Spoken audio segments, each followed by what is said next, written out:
کی طاقت کسی سینے کے اندر نہ تھی۔ اگر اس کو برداشت کرنے کے قابل کوئی سینہ تھا تو وہ سینہ محمد رسول اللہ صلی اللہ علیہ وسلم تھا۔ اسی لیے اللہ رب العزت قرآن مقدسہ کے اندر قرآن کی عظمت و شان کو یوں بیان کر رہا ہے کہ قرآن مقدسہ اگر ہم پہاڑ پر نازل کر دیتے تو پہاڑ ریزہ ریزہ ہو جاتا، اس کی ہیبت اور جلال کی وجہ سے۔ جب دنیا کے اندر، کائنات کے اندر کسی پہاڑ کے اندر اتنی طاقت و قوت نہ تھی کہ وہ قرآن مقدسہ کے نزول کو برداشت کر سکے، تو سینہ محمد رسول اللہ صلی اللہ علیہ وسلم میں کتنی طاقت تھی کہ نزول قرآن کو برداشت کیا۔ اور جب اللہ کے رسول صلی اللہ علیہ وسلم پر قرآن مقدسہ نازل ہوتا تو آپ کے وجود پر بھی پسینے کے آثار ظاہر ہوتے۔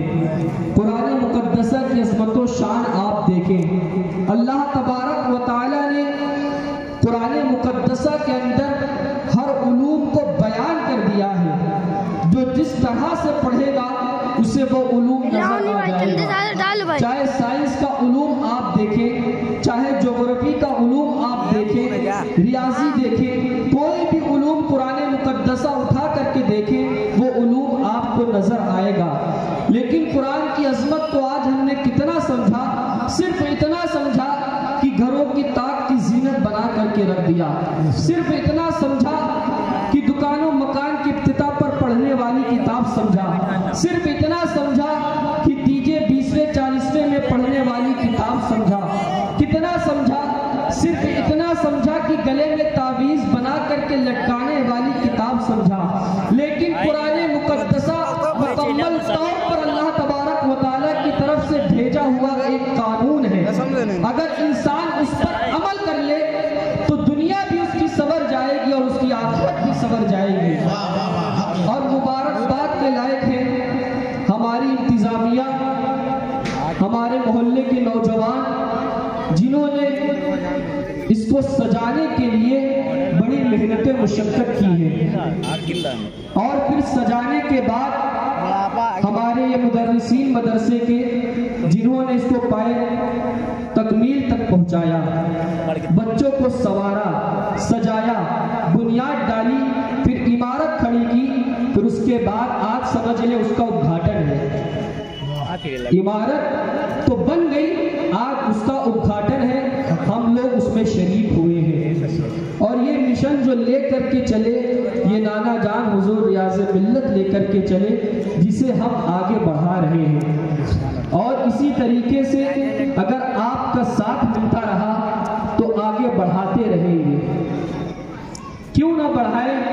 انہوں نے پوری زندگی یہی پیغام دیا کہ بیٹا اگر کچھ بھی ہو جائے، کتنا بھی مشکل وقت آ جائے، نعرہ تکبیر، نعرہ رسالت، مسلک اعلیٰ حضرت نقیب اہل سنت حضرت حافظ قاری اسرائیل اختر مسعودی صاحب قبلہ، نعرہ تکبیر، نعرہ رسالت۔ کتنا بھی مشکل وقت آ جائے لیکن کبھی اپنے ایمان کا سودا نہ کرنا۔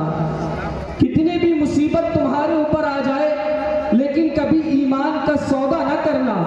اپنے ہاتھ کو کسی دوسرے کے ہاتھ میں مت دینا، بلکہ مضبوطی کے ساتھ مسلک اعلیٰ حضرت کا دامن تھامے رکھنا اور اسی مشن کو آگے لے کر کے چلنا۔ انشاءاللہ تم دنیا میں بھی کامیاب رہو گے اور آخرت میں بھی کامیاب رہو گے۔ وہی مشن آج ہم آگے لے کر کے چل رہے ہیں۔ جو مشن امام عشق و محبت فاضل بریلوی کا مشن تھا، جو مشن مفتی اعظم ہند کا مشن تھا، جو مشن حضور تاج الشریعہ کا مشن تھا، جو مشن ہمارے نانا جان کا مشن تھا کہ تجھ سے اور جنت سے کیا مطلب کہاں بھی دور ہو، رسول اللہ کے، جنت رسول اللہ کی۔ اور یہ مسلک ہمارا مسلک ہے اور صرف ہمارا مسلک ہے کہ دشمن احمد میں شدت کیجئے، ملحدوں سے کیا مروت کیجئے، جائز سے جل جائے پہ دینوں کے دن، یا رسول اللہ کی کثرت کیجئے چرچا انہیں کا صبح و شام، جانے کافر پر قیامت کیجئے۔ نعرہ تکبیر، نعرہ رسالت۔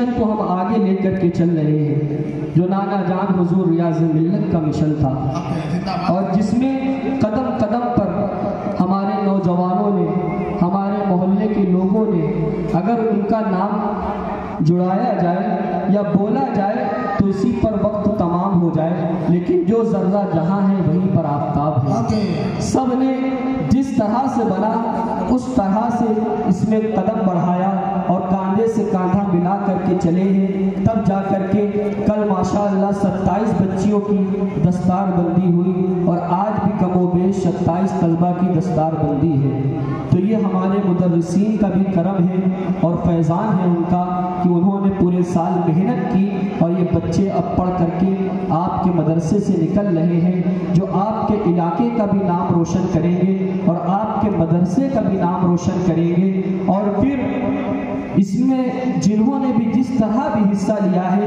یہ دین کی خدمت ہے، اور پھر اللہ کے رسول صلی اللہ تعالی علیہ وسلم جو دین پہ خرچ کرتے ہیں، اللہ کے رسول اس سے بڑا خوش ہوتے ہیں۔ ایک مرتبہ سعد ابن وقاص رضی اللہ تعالیٰ عنہ، یہ بڑے جلیل القدر صحابی رسول ہیں، یہ جنگ میں شریک ہوئے، ابھی داڑھی کے بال بھی نہ نکلے تھے، نوجوانی کا عالم ہے، اور تیر چلایا کرتے تھے، کمان آپ کے ہاتھوں سے ٹوٹ جایا کرتے تھا۔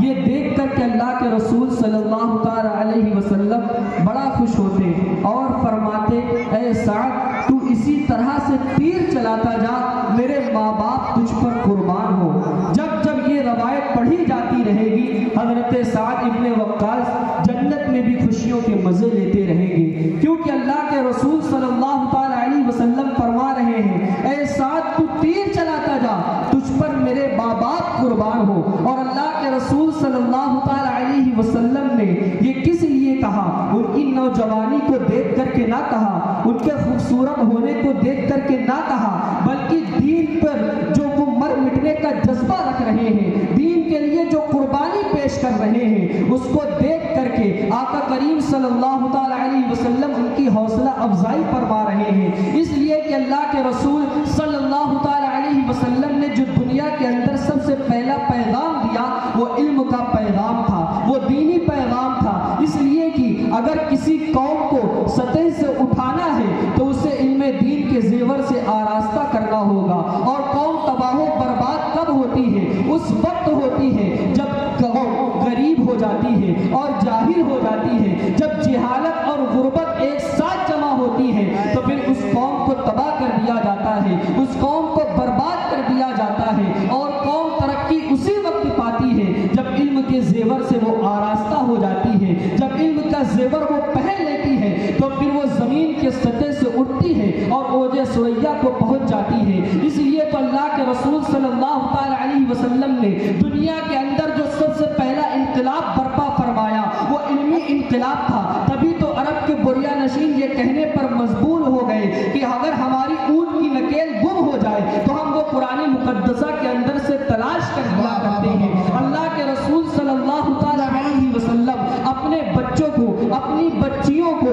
دین سے آراستہ کرنے کا درس دے رہے ہیں، اور کیوں نہ دے؟ جب ہماری قوم کے بچے، جب ہماری قوم کی بچیاں دین سے آراستہ ہوں گی تو وہ جانیں گی کہ بے حیائی کیا ہوتی ہے، اور بے حیائی کرنے کا انجام کیا ہوتا ہے، گناہ کرنے کا انجام کیا ہوتا ہے، شراب کے اڈوں کو آباد کرنے کا انجام کیا ہوتا ہے۔ جب تک علم سے آراستہ نہ ہوں گے اس وقت تک یہ معلوم نہ کر سکیں گے کہ شراب پیئیں گے تو کتنا عذاب ملے گا، اگر زنا کریں گے تو کتنا عذاب ملے گا، اگر گناہ کریں گے تو کتنا عذاب ملے گا۔ جب علم ان کے اندر پیدا ہوگا، جب علم سے وہ آراستہ ہوں گے تو وہ جانیں گے کہ اگر شراب پیو تو اللہ کا رسول صلی اللہ تعالی علیہ وسلم کتنا ناراض ہوتے ہیں، اللہ تبارک و تعالیٰ کتنا ناراض ہوتا ہے، اور پھر اس کے قدم ڈگمگائیں گے اور وہ سوچے گا نہیں نہیں یہ غلط راستہ ہے، ہمیں شراب کی طرف نہیں جانا ہے، ہمیں شراب سے بچنا ہے۔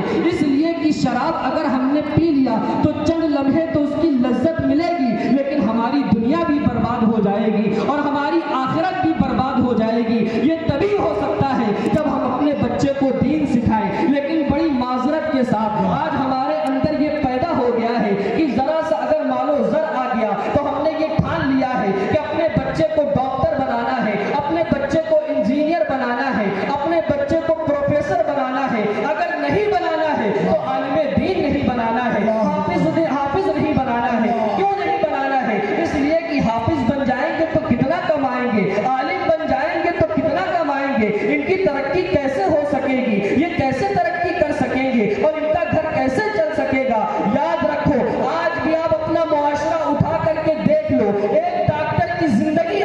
لو، ایک عالم دین کی زندگی دیکھ لو، آپ خود پڑھنے پر محسوس کریں گے کہ عالم دین کس طرح سے زندگی گزار رہا ہے اور ڈاکٹر کتنی پریشانیوں سے زندگی گزار رہا ہے. یہ آپ کو آپ کا معاشرہ بتا دے گا، آپ کو کہیں جانے کی ضرورت نہیں ملے گی. یاد رکھیں کہ جب اللہ تبارک و تعالیٰ کی رضا میں ہم راضی رہیں گے تو اللہ تبارک و تعالیٰ بے پناہ آپ کو مال و دولت عطا فرمائے گا اور ایسے ایسے اسباب پیدا فرمائے گا کہ آپ کو پتہ بھی نہیں چلے گا اور آپ کی خدمت بھی ہو جائے گی. تو یہ اپنے دلوں سے نکال دے، یہ اپنے ذہن سے نکال دے کہ اگر عالم بنا دیں گے، اگر حافظ بنا دیں گے تو ہمارے بچہ ایک مختصر سا وہ ہو کر کے رہ جائے گا، اس کی ترقی کیا ہو سکے گی، اسے مال و دولت کیا مل سکے گا. یہ سب اپنے ذہن سے نکال دے. بلکہ اللہ تبارک و تعالیٰ کی راہ میں جب وہ آئے گا، جب وہ دین کی تبلیغ کرے گا تو اللہ تبارک و تعالیٰ اسے دنیا میں بھی عزت عطا فرمائے گا اور آخرت میں بھی عزت عطا فرمائے گا. اور یہ صرف عزت دنیا تک محدود نہیں رہے گی بلکہ آخرت میں بھی عزت ملے گی. اس لیے یہ مدارس جو ہے یہ اس میں بہت اہم رول ادا کر رہے ہیں. یا الجامعۃ الرضویہ مناظر العلوم ہو یا ریاض البنات ہو، یہ بڑا اہم رول ادا کر رہے ہیں. تو اپنے بچوں کو علم سے آراستہ کریں، علم کی دولت سے انہیں نوازیں. جب علم ان کے اندر آئے گا تو وہ ماں باپ کی تعظیم بھی کریں گے، اپنے قریبیوں کی تعظیم بھی کریں گے. تو یہی پیغام حضور ریاض ملت کا تھا اور یہی مشن وہ لے کر کے چلے تھے جس کو ہم اور آپ آگے بڑھا رہے ہیں. اللہ رب العزت کی بارگاہ میں دعا ہے کہ اللہ تبارک و تعالیٰ اسی طریقے سے ہمیں دین کی خدمت کرنے کی توفیق و رفیق عطا فرمائے. اور جنہوں نے بھی جس قدر بھی اس میں حصہ لیا ہے، ہمارے محلے کے نوجوان ہوں یا ہمارے محلے کے بزرگ ہوں، تمام اس میں ہر وقت لگے رہتے ہیں. اللہ تبارک و تعالیٰ تمام کی عمر میں عزتوں میں اضافہ فرمائے. اور خاص طور پر ہماری انتظامیہ بڑی محنت کرتی ہے.